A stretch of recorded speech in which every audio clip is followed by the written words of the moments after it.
Tales from Hotel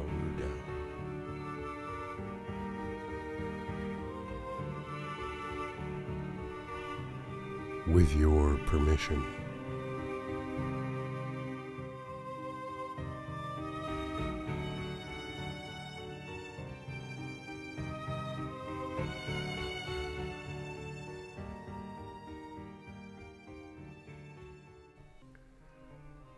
The perception of trust was the last thing Tom thought of before he thought of anything else that night.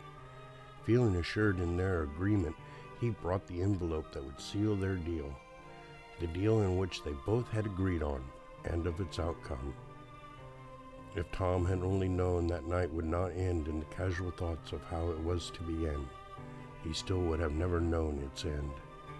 Maybe then he would have never thought that this was to be a night of good cheer, good food and drink, and a night of new permissions of understandings, knowing each other's motives and outcomes, still hoping the evening would be left in a mutual beneficial celebration of smiles and confidence in each other's trust. Tom walked up the stairs to the restaurant as the bright light of the setting sun in the distance broke through the gloom of the foggy day, illuminating the staircase that he had walked up many times before with many shadows. As he ascended the stairs, he felt the shadows of his past brush by him. He couldn't tell if these were the light of trust or the shadows of deceit, as he had met both many times before. Tom knew these bright shadows in his life before, how angels of light had always tried to help him, knowing, hoping, these angels of light would protect those on this night of a new trust. Quietly sitting down, Tom made eye contact with the busy chef behind the counter, who carried out his many dance patterns of preparation, separated from the outside world only by the thin barrier of the wood and glass of the bar. Tom held up the envelope for the chef to see. It contained the compensation of their agreement.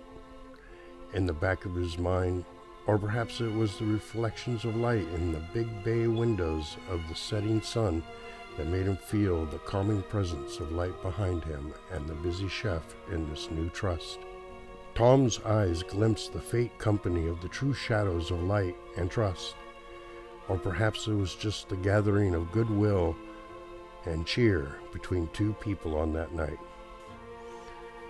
Tom thought of the trust of goodwill and what should be in the end of their mutual understanding, thinking, this should not be this way, feeling dark-hearted shadows sitting next to him, the same shadows he had felt in his past endeavors of trust that had mostly ended in their destructions from deceit. As Tom looked down at his box of sake, he could see these shadows had come to test this simple contract between two trusting people, to see if they knew the true deceptive nature of trust. The Lucifer sat just 2 seats down from Tom at the sushi bar that was filled with people quietly murmuring away over their plates that they had ordered that night. He looked up from his plate at 2 full boxes of sake to smile with his broken yellow teeth at Tom. Tom said with hesitation in his voice, "Gloomy day." Lucifer replied back while staring into the far corner of the room, "I've seen worse." Was this a contract between 2 trusting people, or was it a chance for these dark shadows to cast doubt on them, to divide the trust between them? Tom wondered to himself while trying to ignore Lucifer's frantic pleas for his attention and permission to do anything that would directly affect him. This Lucifer lifted up his head slowly to gaze at Tom. Bewildered, he raised one hand up to point a baying finger at him to say, I know you. Yes, I think we've met before." This Lucifer said while turning his head slightly to the side as his grotesque smile grew larger. Looking at Tom, half closing one eye and opening up the other extra wide to reveal his wolf eyes with dark pupils and a small silver highlight. "No, dear friend, I don't believe we have met before. Tom said in a calm manner, with cheer still in his voice, desiring only to finish his wonderful plate and complete his arrangement with the busy chef. "I know that's not true," this Lucifer said while barely being able to contain his laughter. He leaned closer to Tom. His broken yellow teeth shined bright from the setting sun through the bay windows of the restaurant. His sickly smile grew as his distant eyes stared off into the far corners of the other side of the room. "Yes, I believe we have met before, and now here we are again. So, none of this nitpicking of words we both have spoken many times before.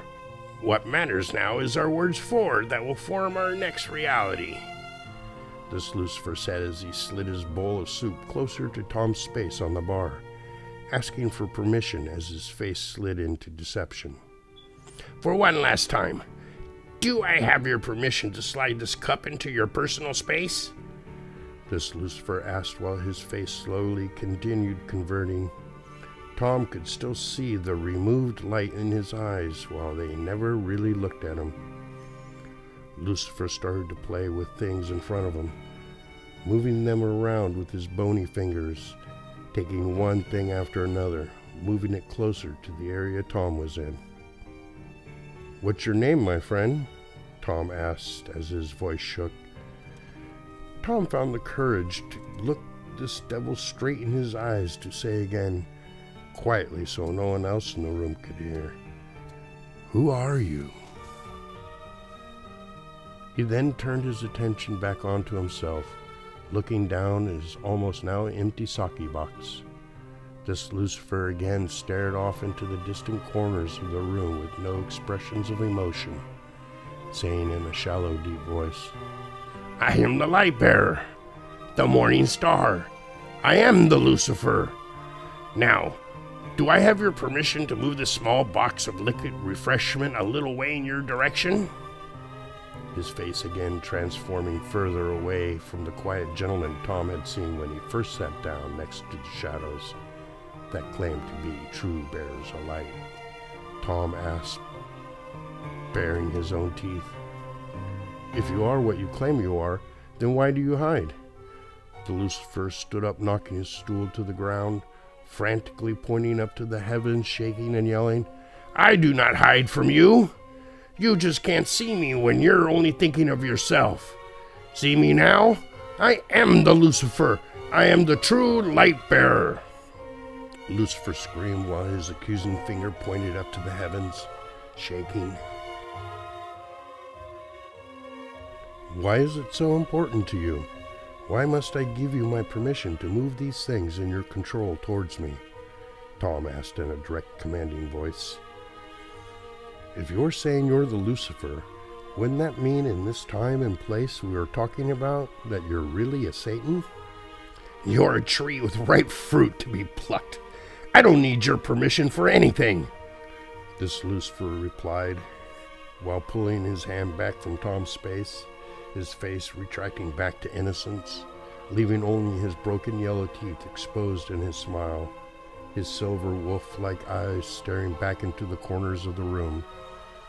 Tom asked, still in his same calm manner, "Then why are you asking me for it? Everything you do is of your own free will. I will have nothing to do with you. I will not wrestle with you." Tom quietly made clear, looking this Lucifer straight into his eyes to faintly say, as not to upset the diners, "Everything that has happened to you, that is happening to you, anything that will ever happen to you, will be forever from your own free will of choice. I can't tell you what to do. Only you can. I'll have nothing to do with you. Leave me to my own path," Tom quietly pronounced while looking back at his plate, as not to draw any attention to his outburst. Tom took a deep breath in, praying to go back to a small world of his own concerns, that all of this world would just go away, knowing if he didn't confront this Lucifer now, this would never go away. Tom only able to look down on his finished meal and empty box of sake. Tom kept quiet, looking down, never looking up, not even at the busy chef, just looking down, hoping this challenge would just leave him alone on this night of a new trust. This Lucifer's tiny squinted eyes opened up wider to reveal just a dot of pure silver on yellow eyeballs that glowed like a timber wolf waiting in the deep darkness of the forest. Staring back at Tom with his magnificent eyes, this Lucifer leaned forward. A vivacious sound came out of his quivering lips. Can I get a little closer to you by removing this thing that separates us? Pointing his bony fingers to Tom's empty sake box and pointing back to his two filled ones, while rubbing his hands with his other excited fingers. No, Tom recoiled to say. You don't need my permission for anything you think you need to do. You have free will. Do it or don't. Just leave me out of it. Choose your own free will. Just be done with it and leave me alone, Tom said with his eyes never leaving his plate, with thoughts that brought him back to why he was there.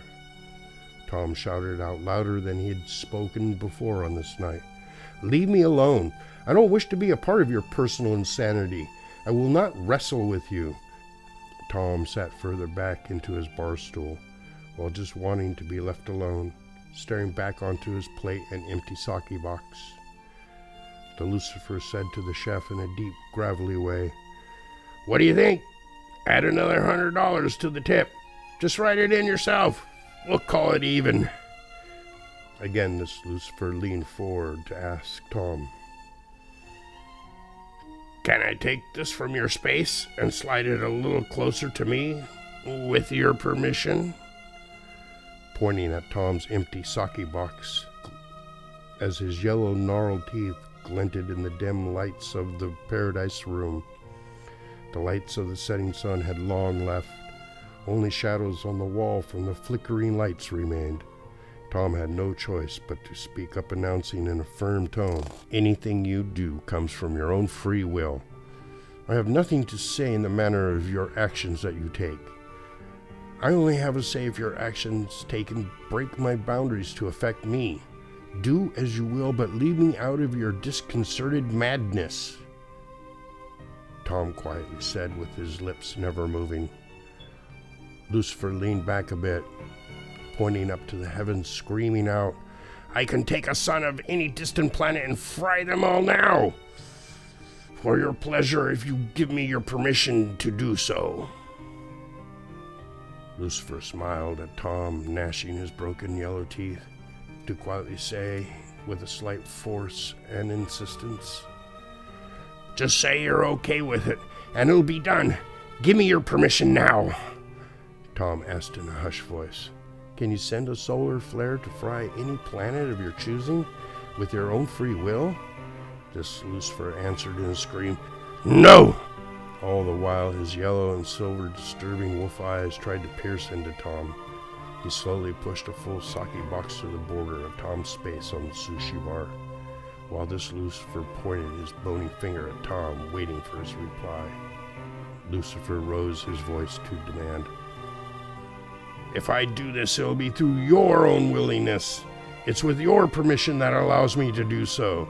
Just say yes, then say nothing. Tom said after a while in his calm manner, still looking at his empty plate and box of sake. Anything you do is through your own free will. If you do this, it's by your own choice, not mine. Pointing his finger back at this Lucifer, finally looking up at the busy chef, asking for another box of sake. The Lucifer replied in a hurried, loud voice, No! Standing up straight from his bar stool, slowly massaging his long, thin, bony fingers again, half shouting out, No! Lucifer pointed up back to the heavens, his body shaking down to his feet that he could barely hold to the floor. I will do it with a pulse from my dark heart that will leave them in the ashes from whence they came. All I need is to take the light that shines within them. I will do it with a pulse from my dark heart that will leave them in the ashes from whence they came. All I need is to take the light that shines within them, turn it dark and turn it back into them, using their own light against them, showing them their own dark ashes of their futile existence. They will give me permission to do so. They will all be gone before they know. Before they know they did this to themselves. Their misfortune is not your concern. Give me your permission and it will be done. This Lucifer sneered as he laughed, with his trembling upper lip exposing his knotted yellow teeth. When this Lucifer picked up his stool and sat back down, he moved one seat closer to Tom at the sushi bar, still trying to make a deal with him. He looked into Tom's eyes with a deadpan face. His voice slithered out of his lips that never moved. He played with his fingers to ask, "Why not do it? All I need is your permission, and then I will do it now. I will lay waste of their pathetic souls in one motion before I can. With your permission, I will lay waste to all of them. My heart is dark now. I only need your permission." Saying all this while yelling and pointing up to the heavens, his whole body shook. The patrons of the restaurant looked nervously up from their plates that they had ordered, hoping to ignore the spectacle that had unfolded in their hearts before, wishing their memories would just go away. Tom was surprised Lucifer didn't knock over all the plates and drinks in front of them with his disappointment of Tom's answer. Lucifer's eyes now glowed like a deep, full silver moon peeking out of the fog, saying in a deep, unheard voice, "Set me free." He then yelled and grinned with his wolf eyes shining brighter. "With your word, I will do it. You don't know these people. Why should you care?" All in the room staring further into their plates, trying to remember why they ordered what was on their plates, desperately trying to ignore what was happening right in front of them, praying to be saved from this outburst of their past permissions of their own darkened hearts. This Lucifer then turned to the busy chef, continuing to talk loudly, saying, "Hey, chef, how about I make that tip a $300 tip? Just write that amount yourself onto my tab," while waving his arms and bony fingers about to dismiss any doubt of his sincerity. As the chef moved from one side or the other of the preparation floor, he knew he had fought this battle many times before. He looked back over his shoulder while walking away, carrying a large mixing bowl, counting off the beats of the stirring, saying, "I can't do that. You have to write the amount in yourself. You are the only one that can do that. Write in whatever you want. It's up to you, not me," turning back to his busy waltz of his everyday movements. Each time Tom and Lucifer's conversation slowed, Lucifer would shout out to the chef, "Be sure to put an extra $100 tip on that card for yourself. Whatever you want, just write it in.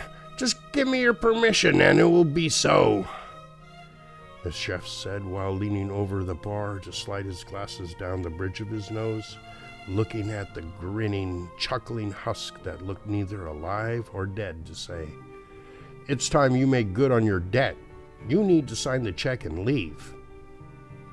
Lucifer slowly looked up from his plate at the bar, standing up from his stool, saying with his low gravel voice and eyes shining silver from the lack of light in them, "Do I have your permission to sign this check and put a $300 tip on it?